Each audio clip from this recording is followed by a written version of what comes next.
The brave little parrot. Once upon a time, in a big green jungle, lived a little parrot named Pico. Pico was small, but he had a very big heart. He loved flying above the tall trees and talking to all the animals. One hot afternoon, while Pico was playing near the river, he saw something terrible. A fire had started at the edge of the jungle. The wind was strong, and the fire began to spread quickly. All the animals were scared and started running to find a safe place. But Pico didn't run.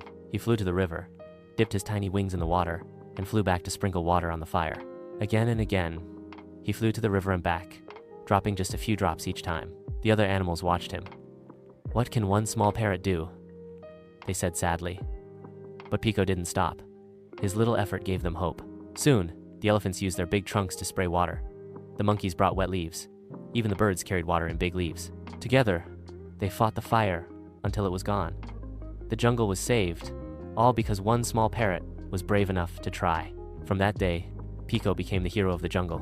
Every year, the animals celebrated a special day called Pico's Day, to remember that even the smallest heart can make a big difference. Moral: no matter how small you are, you can do great things if you are brave and never give up.